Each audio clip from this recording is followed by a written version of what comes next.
In the quiet hallway, a tall boy pinned Fumi against the lockers. His face looked more afraid than hers. She clutched her books, eyes down, appearing helpless. He seemed torn between anger and regret, then stepped aside with slumped shoulders. Fumi casually walks away, leaving him standing there, frustrated and alone. At the far end of the corridor, another boy secretly watched this interaction. The hall went still, and no one else seemed to realize what had really happened. Fumi spent most of her time in the back rows of her classes, keeping her voice soft and her expression gentle. She moved through the school hallways with light steps, usually holding her books in a careful way that made her seem fragile or shy. Many people assumed she was simply polite and a little timid. Those who did not know her well had no reason to think there might be anything unusual behind her calm face. A few students, however, noticed that she occasionally spoke in hushed tones to certain boys who had reputations for being lonely or socially awkward. People see her as a nice and kind girl. She, however, never approached them in crowded places. Instead, she waited until she spotted them standing alone during lunch. She would step closer, tilt her head in a friendly manner,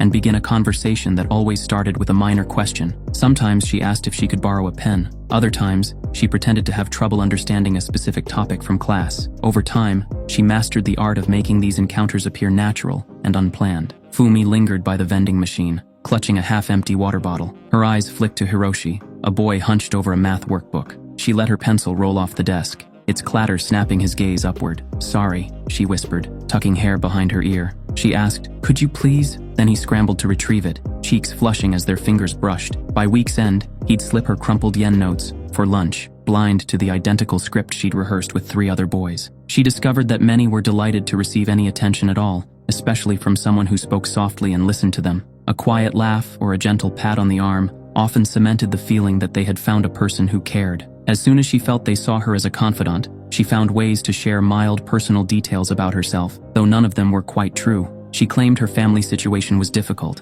hinting at medical bills or rent problems, but she avoided telling the same story every time. She made small changes to suit each boy's personality, because she had found that some responded best to pity, while others felt driven to act like protectors. It was never a direct request for money. Instead, she let their sympathy fill in the gap. Many boys would volunteer and offer of financial help, desperate to be the ones who rescued her from her imaginary woes. She told them not to mention it to anyone else, because she felt embarrassed, or she worried the teachers would misunderstand. This plea for secrecy excited many of her targets. They believed they shared an exclusive bond, and they tried even harder to keep her trust. She also added small emotional touches, like offering homemade cookies or writing short thank you notes. Sometimes she messed up names, but the victims were too lonely to notice. In most cases, once she extracted a certain amount of money, or felt that her target was growing suspicious, she either staged a short, sad farewell, or quietly faded out of his life. If he questioned her, she showed tears, or wrote him a note saying she could not handle relationships at the moment due to family burdens. If he persisted,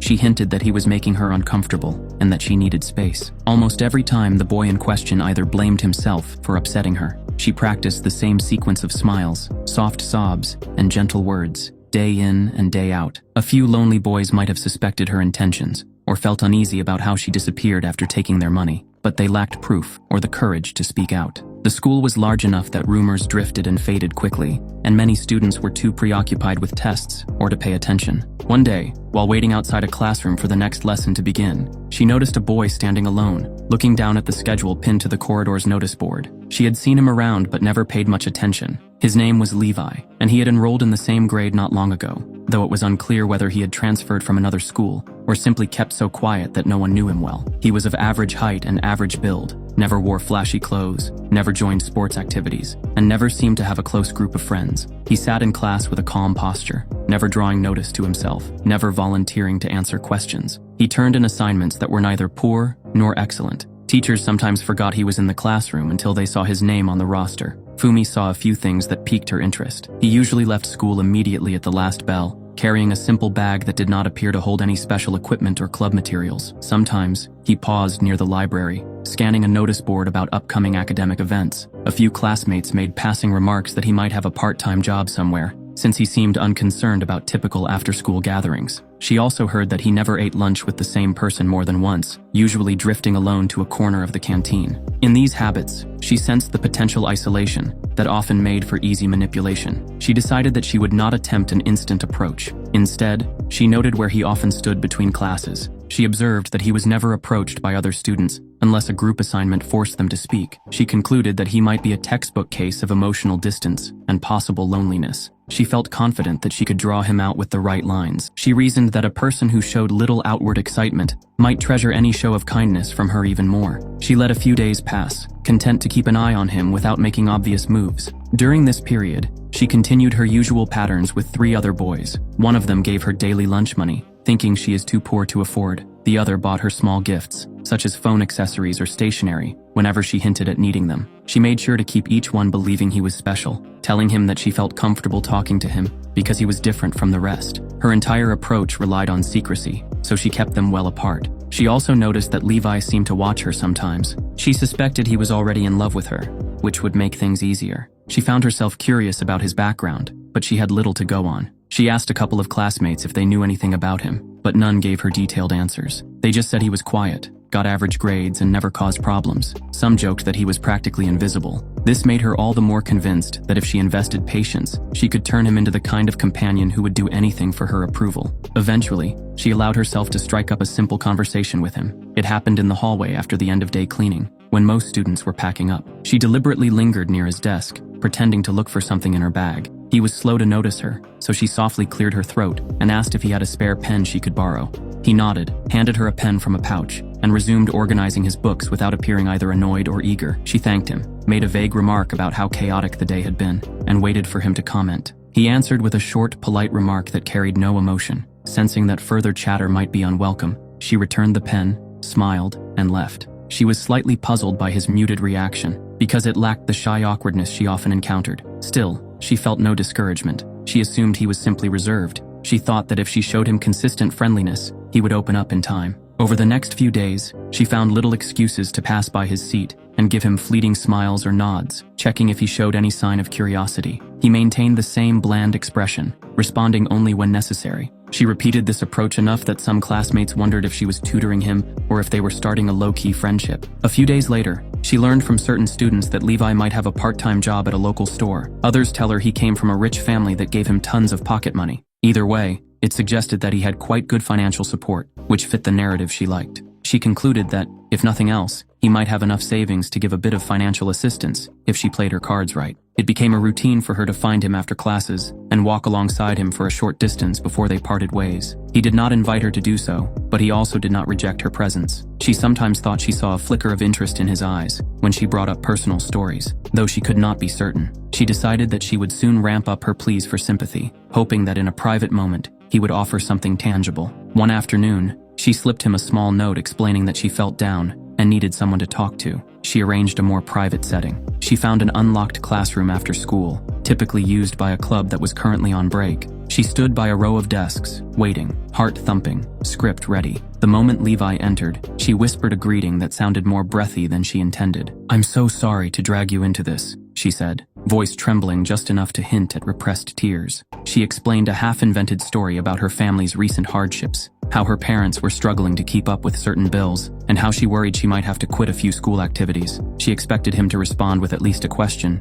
or a comforting remark. Instead, he appeared calm, offered a simple, mild acknowledgement, and waited as if to hear more. She felt a slight tinge of unease at his lack of immediate concern, but she pressed on, describing the weight she felt on her shoulders. She described how she was on the verge of a crisis, claiming her family might have to relocate unless they came up with a certain sum of money. She did not specify the exact amount, but she spoke in trembling tones about how alone she felt. She ended her speech with a long pause, giving him every chance to offer her some form of financial rescue. He stood there, looking neither alarmed nor confused, just calmly present. She felt the sting of uncertainty once more, unsure why he held back. But then, near the end of her speech, she noticed a faint shift in his expression. She interpreted it as empathy. She felt sure that soon, maybe not that exact moment, he would make an offer. She let the meeting end with her thanking him for listening, saying she felt better just having him there to confide in. He walked out, leaving her to wonder if he was close to caving in. She grew determined, feeling that perhaps one final emotional push would seal the deal. She sent him more notes in the following days,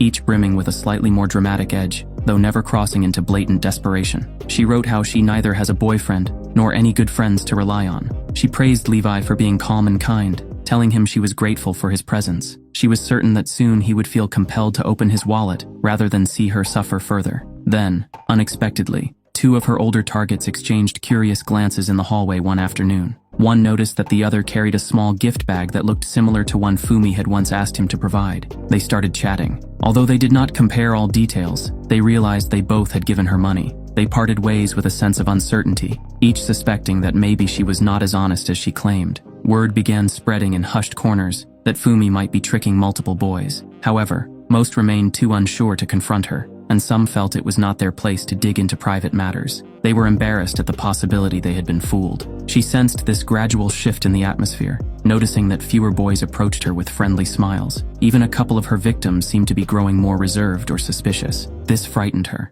She realized that if multiple people banded together, she might be publicly exposed. She had lived so far under the assumption that each boy would keep quiet out of embarrassment, but she had never considered the risk of them talking to each other. She frantically tried to soothe their doubts, writing small apologies or thanking them for understanding her. She managed to temporarily patch things up, but she saw how precarious her position had become. She turned her hopes more strongly toward Levi, convinced that if she could secure a large sum from him, or at least get him to back her if rumors started to spread, she might still escape any serious fallout. She believed that if he truly had feelings for her, he would defend her against suspicions. She started crafting a final plan to reveal the most dramatic version of her so-called family troubles, aiming to stir his heart so deeply that he would finally step in and rescue her from the situation. She chose a day when classes ended early, figuring they could meet in a deserted classroom or corridor without drawing attention. She left him a note that her situation had become urgent and that she was scared of what might happen if she did not find help soon. She waited in that classroom, imagining how the conversation would go. She stood by the windows, letting the mid-afternoon light wash over the desks, and rehearsed her trembling voice. After some minutes, she heard the door open and turned to see Levi enter. She felt a surge of relief that he had come alone, with no sign of suspicion on his face. She launched into a carefully woven tale that she had refined in her mind for days. She spoke of medical bills, her deteriorating health, and her parents' wants to kick her out. She said she had nowhere else to turn, and that she felt a sense of helpless panic. She described how she might be forced to leave school altogether, unless a miracle occurred. She stood there, eyes flickering with feigned tears, waiting for him to respond with compassion or an offer of assistance. He remained utterly calm. She wondered if perhaps he was deciding what to say, but then she noticed a subtle change in his posture. He took a step closer, set down something on a desk, a small folder of papers or notes, and fixed his eyes on her with a detached expression. She felt an uneasy tingle in the back of her mind, not understanding what he intended. The folder thudded on the desk, Polaroids spilled out, Fumi accepting a necklace from Kenji, fake tears glinting. Beneath them, chat logs highlighted her pleas. Mom's surgery, please don't tell. Levi tapped a time-stamped receipt. 5,000 yen withdrawn the day she couldn't afford textbooks. Then he tapped a Polaroid of Fumi accepting Kenji's necklace. Levi fanned the Polaroids across the desk, each time stamped Tuesday, glaring red. Always Tuesdays, the day after Kenji's allowances. The Polaroids weren't just evidence, they were a timeline. Mondays with Hiroshi, Wednesdays with Ren, all laid bare. Levi hadn't merely caught her, he'd curated her downfall. She looked up at him, but he showed no anger. She attempted to speak, yet her mind failed to produce any coherent excuse. She tried to guess if he had found these things by accident, but the organization of the folder suggested something far more deliberate. She stammered a few fragmented thoughts in her head. She wondered if maybe he wanted to blackmail her, or if he planned to show all this to teachers. She felt a wave of nausea at the idea that her entire strategy was about to collapse. She took a small step back, thinking perhaps she could run out of the room and find some teacher to spin a story about him threatening her. But he moved calmly to block her path, his stance relaxed, revealing no aggression yet leaving no doubt that she would not pass him easily. She paused, feeling her heart race, because she sensed that he was stronger than he looked. It dawned on her that the quiet boy she had believed to be naive or lonely had in fact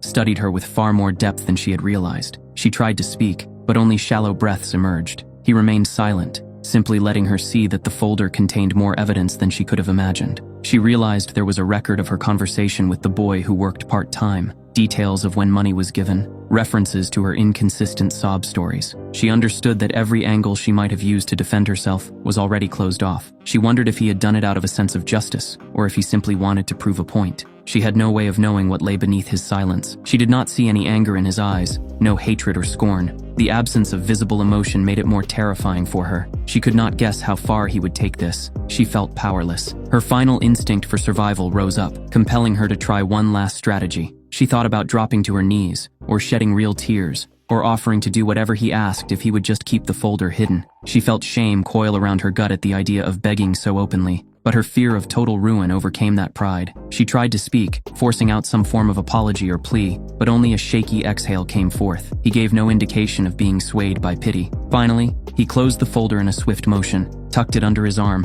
and turned away from her. She felt an overwhelming urge to chase after him, but her legs refused to move. She realized he was leaving without uttering a word. She did not know if that meant he would expose her immediately, or if he was letting her squirm until he decided how to proceed. The door clicked shut behind him, and she was left alone. She sank into the nearest chair, burying her face in her hands, numb with dread and a raging sense of humiliation. She replayed the exchange in her mind, recalling how he had calmly revealed that he possessed far more incriminating information than she ever guessed. In that moment, she felt the tightness of fear knot in her chest. He had walked out with an air of unruffled confidence, leaving her to realize she had lost every ounce of leverage she once believed was hers. She steadied her breathing and forced her legs to carry her into the corridor. The usual hum of after-school chatter was gone. Only the echo of her footsteps accompanied her as she made her way toward a quiet section of the campus, determined to corner Levi once more. She refused to let him dominate the situation so effortlessly. She had one last plan: to threaten him with a devastating false accusation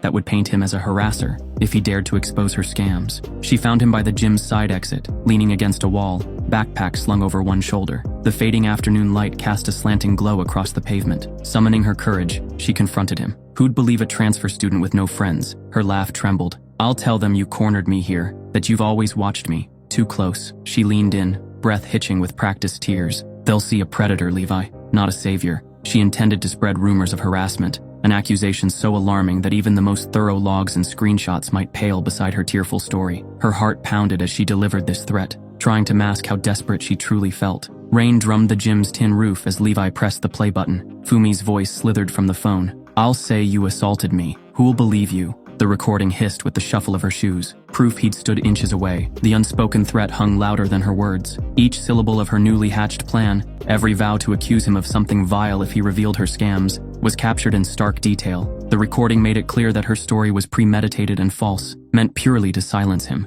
She felt her blood turn to ice as she realized how fully he had anticipated her final weapon. When the audio ended, he slid the phone back, not displaying anger or triumph, but a faint sense of distant amusement. She stood there, speechless, any final hope of regaining control, crushed by the knowledge that if he shared that recording, she would be ruined in ways far beyond mere exposure of her money-grubbing cons. Once again, she found herself facing his silent mastery of the situation, but this time, he did not threaten to destroy her. Instead, in a measured tone, he made it clear he had no intention of handing over the evidence, neither her scams nor her twisted threat, to the principal. Rather, he admitted an odd fascination with her cunning and her ability to deceive others so thoroughly. He was not interested in punishing her or watching her beg for mercy. He had observed how skillfully she had manipulated lonely students, and he saw potential in that craftiness for his own ends. Her confusion deepened when she realized he wanted something from her. Not money and not some confession of guilt, but a favor. His words landed with a surreal weight. He found her useful. After all, she knew who was vulnerable around campus, which classmates carried secret grudges or hidden talents, and which teachers could be swayed by carefully planted rumors. The very qualities that once made her a quiet predator in the shadows might serve him if she followed his instructions. She felt a wave of humiliation wash over her. Her final gambit, the false harassment threat, had not only failed but given him a new piece of leverage, the recording of her malicious intentions. Yet instead of wielding it to expel or publicly shame her, he was calmly enlisting her as a reluctant partner, forced to comply lest he decide to release everything he had compiled. She stammered an attempt at refusal, but quickly realized there was no real choice. His evidence, both old and new, gave him absolute power over her reputation. She dropped her gaze to the ground, mumbling a vague assent to avoid provoking him further. It struck her as painfully ironic that the same lies and manipulations she once orchestrated so smoothly now bound her to a silent arrangement with someone far more calculating than she had ever imagined. Levi did not gloat. He merely turned to go, leaving Fumi standing in that empty side lot. She watched him vanish around a corner, each step echoing against the concrete. Her hands trembled at her sides, her teeth clenched in frustration and dread. Everything about him radiated a measured confidence that told her he expected her cooperation without question. Only after he disappeared completely did she allow herself to slump against the wall, grappling with the full meaning of his words. She tried to quell the panic rising in her chest, fully aware that she now owed him. Fumi initially believed she was entirely alone in the quiet corridor after Levi's abrupt departure. The school was nearly deserted at this late hour. She stood by a row of lockers, trying to settle her nerves before heading home. That was when he appeared, a tall, muscular boy from her past. someone Fumi had once manipulated under a veil of gentle flattery and false need. She had ghosted him the moment he was no longer profitable, confident he would be too ashamed or broken-hearted to ever seek her out. Now, here he was, eyes heavy with bitterness and betrayal, as he closed the distance between them. His accusations emerged in a bitter rush, laced with the hurt of someone who discovered he'd been used. Fumi barely managed a shaky inhale before his hand closed around her forearm. Adrenaline spiked, dread clamping her chest. She glanced around the deserted hallway, but there was no one left to help. Before the taller youth could retaliate, Levi, in a matter of seconds, moved like scissors through silk. A palm strike to the diaphragm, a knee hooked behind tendons. Muscular body crumpled, wheezing. Levi crouched, his voice cold as a winter breeze. "Your father's missing 200,000 yen. Care to explain?" The boy's eyes widened. Without waiting for an answer, Levi rose, dusted his sleeves and said, "Go." After that, Levi simply stepped back, as though disposing of a fleeting inconvenience. The boy staggered, breath labored, clearly recognizing he was outmatched. He glared at Fumi, anguish and anger mingling, but retreated without another word. His heavy footsteps soon vanished in the empty hall. Fumi stayed behind, heart thundering in her ears. She touched the place on her arm where the boy had grabbed her. It stung, but not half as much as the swirl of conflicted emotions lingering in her mind. Despite their twisted arrangement, despite her hatred of how Levi blackmailed her, Fumi felt an unbidden warmth at the memory of Levi's effortless protection. But when she slept that night, she didn't dream of faceless boys, only Levi's calm voice saying useful, and the shameful warmth it sparked. If a single word from him could quell threats, might she be safest at his side? The logic was tangled, but the relief was real. Meanwhile, Fumi remained oblivious that Levi had staged the entire confrontation, timing his own intervention to heighten her fear and gratitude. He had been pulling the strings from the start, long before she even decided to target him. From leaking rumors that he might be wealthy to carefully placing himself where she'd accidentally notice him, Levi engineered each encounter so she would think she was in control. By rescuing her at the perfect moment, he aimed to deepen her dependence and secure her obedience, making her work diligently as an indispensable pawn for his motives.